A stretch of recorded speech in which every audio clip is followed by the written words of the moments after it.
ఎంత సంపద పెరిగినా సాఫ్ట్వేర్లు వచ్చినా హార్డ్వేర్లు వచ్చినా ఇవాళ రైతు బతుకులు మాత్రం బాగుపడలే. చాలా రోజుల తర్వాత స్వామినాథన్ కమిషన్ రైతాంగం విషయంలో స్టడీ చేసి దేశ ప్రభుత్వానికి ఒక రిపోర్ట్ ఇచ్చింది. ఈ రాష్ట్రంలో రామచంద్రారెడ్డి గారి కమిషన్ కానీ జేతి ఘోష్ కమిషన్ కానీ ఇక్కడ కూడా కొన్ని సూచనలు చేసింది.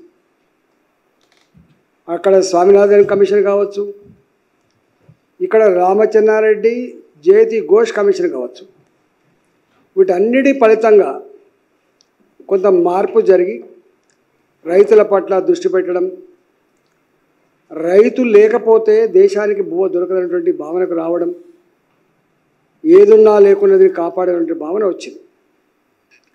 దాంట్లో భాగంగానే రాష్ట్రాలలో రైతాంగానికి ఉచిత కరెంటు కావచ్చు, పంటలకు ఎంఎస్పి కావచ్చు, ఇచ్చిన ఎంఎస్పి పర్ఫెక్ట్గా అమలు చేసే పద్ధతి కావచ్చు, రైతాంగానికి అక్కడక్కడ రుణమాఫీ కావచ్చు.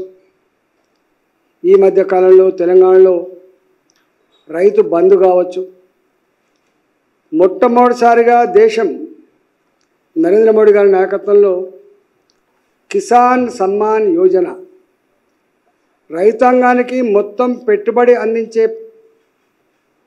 బాధ్యత లేకపోవచ్చు, కానీ ఎక్కడో కాడ రైతాంగానికి కొంత వెసులుబాటు కల్పించినటువంటి పద్ధతిలో వాళ్ళు కొన్ని నిబంధనలతో రైతులకు కిసాన్ సమ్మాన్ యోజన కూడా అమలవుతోంది.